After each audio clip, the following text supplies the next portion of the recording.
नमस्कार, आपका स्वागत है हमारे मोटिवेशनल चैनल स्पिरिचुअल ज्ञान पर। जब भी कोई व्यक्ति गौतम बुद्ध के संघ में शामिल होता था तो बुद्ध उसे सबसे पहले शांत रहने के लिए कहते थे।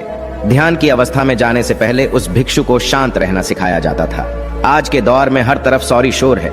इसकी वजह से दिमाग में तनाव पैदा होना लाजमी है। ऐसे में अगर आप हर रोज कुछ देर मौन रहने का अभ्यास करते हैं तो इससे आपके तनाव पैदा होने वाले हार्मोन के लेवल में कमी आती है। इससे आपका दिमाग शांत होता है, गुस्सा नियंत्रित रहता है और तनाव बढ़ाने वाले हार्मोन्स का लेवल घटता है। आज के इस वीडियो में हम जानेंगे कि किन मौकों पर हमें शांत रहना है और किन मौकों पर हमें बोलना है और शांत रहने से हमारे अंदर क्या बदलाव आ सकता है। दोस्तों, संध्या काल का समय था। गुरु अपने सभी शिष्यों को बुलाते हैं और कहते हैं, कल सुबह सब लोग नदी में स्नान करने के बाद तुरंत हमारी कुटिया के सामने उपस्थित हो जाना।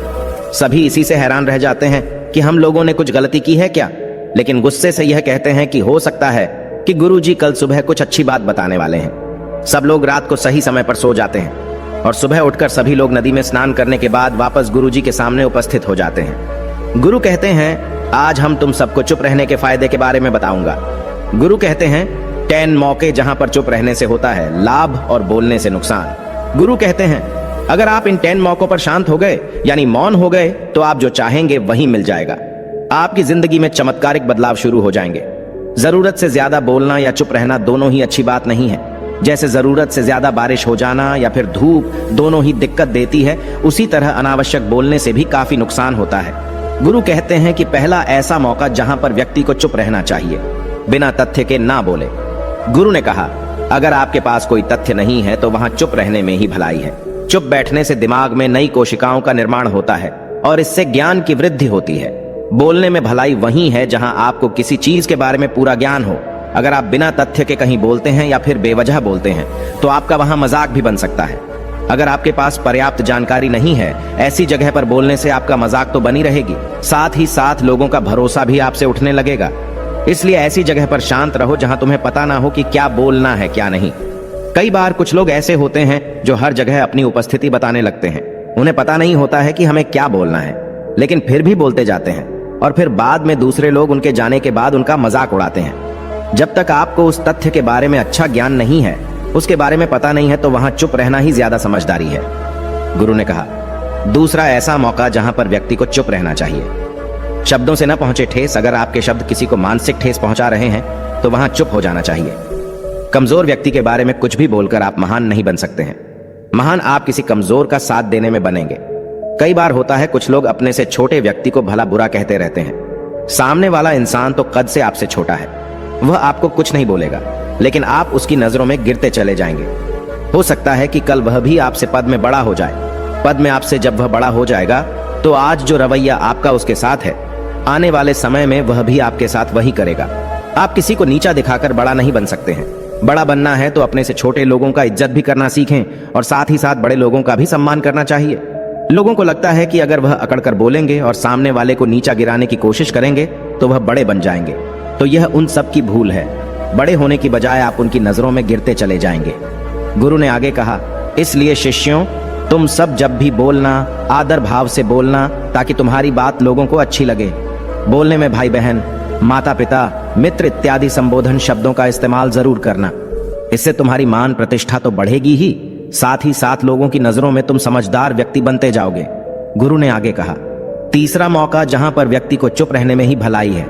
क्रोध या घृणा करने वाले लोग, जब कोई अपना या सगा संबंधी आप पर क्रोध कर रहा हो, आपका अपमान कर रहा हो, तो आपको उस वक्त चुप रहना चाहिए ताकि सामने वाले का गुब्बारा पूरी तरह से फट जाए। आप यदि सही हैं तो उसे कतई माफीनामा गए और चुप रहकर ही सही समय का इंतजार करें। वह खुद आपसे माफी मांग लेगा जब उसे अपनी गलती का एहसास हो जाएगा। गुरु आगे कहते हैं कि अगर आपका कोई सगा संबंधी आप पर क्रोध कर रहा हो और आप उस समय शांत हैं तो यह आदर सम्मान देने की निशानी होती है। इससे न कोई छोटा होता है और न ही बड़ा। अगर आपको क्रोध आ रहा है तो आप या तो वहां से किसी का अनादर किए बिना चले जाएं या फिर चुप रहें। क्रोध करने से आपके रिश्ते खराब होंगे। क्रोध करने से हमेशा क्रोध करने वाले व्यक्ति का ही बुरा होता है। गुरु आगे कहते हैं कि एक बार की बात है, एक सांप जंगल से भागते हुए किसी राजा के घर में पहुंच गया। लोगों ने छेड़खानी की तो वह बहुत ही गुस्सा हो गया, जिससे घर में जो तलवार पड़ी हुई थी उसी को लपेटकर कसने लगा और धीरे धीरे उसका पूरा शरीर कट गया। ठीक उसी प्रकार हमारा गुस्सा भी हमारे शरीर को तलवार की भांति काटता रहता है। गुस्सा ध्यान से खत्म होता है प्रतिदिन। अगर आप ध्यान की मुद्रा में बैठे हैं तो आपका गुस्सा आपके नियंत्रण में रहेगा। गुरु आगे कहते हैं कि यह तरीका है कि आप प्रतिदिन ध्यान का अभ्यास करें। इससे आपके शरीर में जो हार्मोन्स गुस्से को बढ़ावा देते हैं वह सब तुम्हारे नियंत्रण में रहेंगे, जिससे शरीर गुस्से पर आसानी तुम्हारा से काबू पा लेगा। लेकिन एक तरीका यह भी है कि जब भी आपको गुस्सा आए तो आप यह समझने का प्रयास करो कि क्या मेरा गुस्सा जायज है या नहीं। हमें वहां पर बोलना चाहिए कि नहीं। जब आप खुद इस बात का आकलन लगा पाएंगे तो आपको खुद पता चल जाएगा कि हमें गुस्सा करना चाहिए या नहीं। फिर भी आपको गुस्सा आ रहा है तो आप वहां से हटने का प्रयास करें, वहां से दूर चले जाएं। धीरे धीरे समय के साथ आपका दिमाग शांत हो जाएगा। गुरु ने कहा, चौथा ऐसा मौका जहां पर इंसान को बहुत ही समझदारी के साथ काम लेना चाहिए, वहां पर आपको चुप रहना ही चाहिए जहां पर उस मुद्दे से आपका कोई संबंध ना हो। अगर आपका किसी मुद्दे से कोई संबंध ना हो तो वहां आपका चुप रहना बनता है। बिना किसी वजह अगर आप दूसरे के मुद्दे पर बोलेंगे तो यह आपके लिए अनिष्टकारी होगा। इसमें केवल और केवल आपका ही नुकसान है। जल्द ही आप किसी दो लोगों के बीच हो रहे विवाद में जल्दी अपनी टांग न डालें।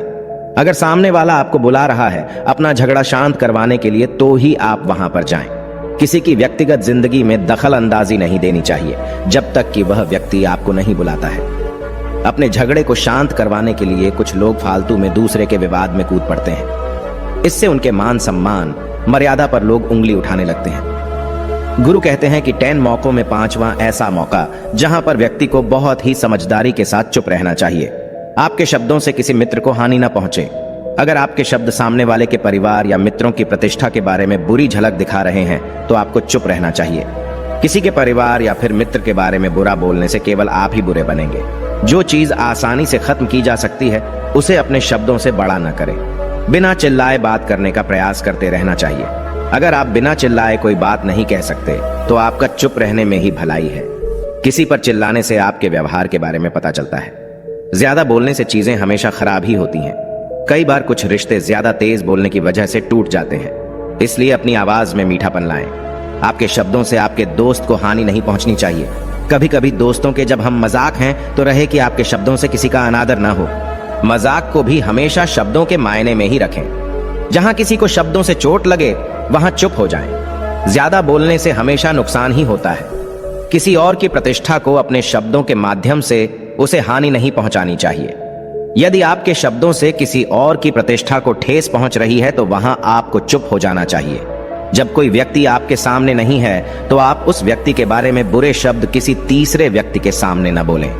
गुरु कहते हैं, छठा मौका जहां पर व्यक्ति को चुप रहना चाहिए, जब कोई कर रहा हो किसी की बुराई। जब कोई आदमी आपके सामने किसी तीसरे आदमी की बुराई कर रहा हो तब तुम्हें चुप रहकर बस सुनना चाहिए। अपनी राय व्यक्त नहीं करना चाहिए, क्योंकि जो आज आपके सामने किसी तीसरे की बुराई कर रहा है वह कल किसी और के सामने आपकी बुराई भी कर सकता है। यदि आपने कुछ कहा है तो नीति शास्त्र के अनुसार जो अपने मुंह को बंद रखता है और बुद्धि से काम करता है वही इंसान समझदार होता है। बिना जरूरत के बोलना, किसी के बारे में किसी के बीच में बोलना यह गलत बात है। कभी कभी हमारे लिए बुद्धिमानी इसी में होती है कि हमें अपना मुंह ऐसी जगह पर नहीं खोलना चाहिए। गुरु आगे कहते हैं कि 10 मौकों में 7वां ऐसा मौका जहां पर व्यक्ति को चुप रहना चाहिए, जब कोई नहीं समझे आपकी भावना। यदि आपको लग रहा है कि कोई व्यक्ति आपकी भावना, दुख या परेशानी को शब्दों में नहीं समझ रहा है, यदि आपको लग रहा है कि सामने वाला व्यक्ति आपकी भावना या दुख को या आपकी जो परेशानी है उसको वह समझ नहीं पा रहा है या समझने का प्रयास ही नहीं कर रहा है या वह आपको ध्यान से सुन ही नहीं पा रहा है, तो ऐसे व्यक्ति के सामने आप चुप ही रहें, क्योंकि ऐसे लोगों को आपकी भावना या दुख से कोई मतलब नहीं होता है। ऐसे लोगों को अपना राज बताकर आप पछताएंगे ही बाद में। इसलिए हर किसी को अपने मन की बात नहीं बतानी चाहिए। अगर आपको लग रहा है कि सामने वाला आपकी बात को नहीं समझ पा रहा है, आपकी भावनाओं को नहीं समझ पा रहा है, तो वहां पर आपको नहीं बोलना चाहिए, क्योंकि आज में आपका मजाक ही बन जाएगा जब आपको लगने लगे कि सामने वाला आपकी भावनाओं को ठीक तरीके से समझ रहा है, आप जो कह रहे हैं वह ठीक से सुन रहा है, तभी आप उसे अपनी बात कहें। गुरु कहते हैं कि 8वां मौका जहां पर आपको चुप रहना चाहिए, जब कोई इंसान अपना दुख व्यक्त करे। यदि कोई इंसान अपने दुख या परेशानी को आपको बता रहा है तो इसका मतलब यह है कि वह आपको अपना समझ रहा है। ऐसे में तुरंत ही उसे समाधान बताने के बजाय चुप रहकर उसके दुख या समस्या को सुने। उसके दुख या समस्या को किसी और को न बताएं। वह इसलिए नहीं बता रहा है कि उसकी समस्याओं का समाधान कर देंगे, बल्कि वह इसलिए भी बता रहा है कि सामने वाला उसकी बात को समझ रहा है। कई बार बताने से दुख कम हो जाते हैं। आपको अपना दुख इसलिए बता रहा होगा कि उसे लग रहा है कि आप उसकी बात को समझ रहे हैं। दुख बांटने से कम हो जाता है। इसलिए जब कोई व्यक्ति अपना दुख आपसे व्यक्त करे तो आप चुप मारकर उसकी बात को बहुत ही ध्यान से सुने, ताकि उसके दुख कम हो जाएं। उसके मन का बोझ हल्का हो जाए, क्योंकि उसके मन में जो भी बातें थीं वह आपको सब बता दिया। गुरु आगे कहते हैं कि 10 जगहों में 9 ही ऐसी जगह जहां पर आपको चुप रहना चाहिए। जहां पर दुष्ट प्रकृति के लोग रह रहे हों और गाली गलौज कर रहे हों तो आप वहां पर मत जाइए। ऐसी जगहों से आप चुपचाप निकल जाएं, अर्थात अपनी प्रतिक्रिया दिए बिना आप वहां से चले जाएं, क्योंकि जिसकी जुबान खराब होती है, जो दुष्ट प्रकृति के लोग होते हैं, उनको आप ऐसे समय में नहीं समझा सकते हैं। जब उनका दिमाग पूरी तरह से शांत हो जाए तभी वह आपकी बात सुनेंगे। इसलिए जहां पर दुष्ट प्रकृति के लोगों आपकी बात को न मानते हों और न ही सुनते हों तो आपको वहां पर नहीं बोलना चाहिए। गुरु कहते हैं कि 10 माह ऐसा मौका जहां पर आपको शांत हो जाना चाहिए। अपनी सफलता का राज हर किसी को न बताएं। कई बार होता है कि कुछ लोग जो सफलता को बहुत ही जल्दी अर्जित कर लेते हैं, वे हर जगह अपनी सफलता का ढिंढोरा पीटने लगते हैं। ऐसे में क्या होता है कि कई लोग आपकी सफलता से खुश नहीं होते हैं। अगर आप अपनी सफलता का जबरदस्ती लोगों में ढिंढोरा पिटवा रहे हैं तो लोगों की नकारात्मक ऊर्जा आपको प्रभावित कर सकती है। जब आप सफल होंगे तो सबको पता चल जाएगा कि आप सफल हो गए हैं। ढिंढोरा पीटने से नुकसान आपका ही होगा। इतना कहकर गुरु ने कहा, शिष्यों, आज के लिए बस इतना ही। अगर तुम सब मेरी इन 10 बातों को अपने जीवन में अपना लेते हो तो तुम सब काफी हद तक परेशानियों से बचे रहोगे। यहाँ से जाने के बाद मेरी यह बातें आपके जीवन किसी वरदान से कम साबित नहीं होंगी। दोस्तों, मुझे उम्मीद है इस वीडियो से आपको बहुत कुछ सीखने को मिला होगा। अगर आप नए हो तो हमसे जुड़ने के लिए इस चैनल को सब्सक्राइब करना मत भूलिएगा।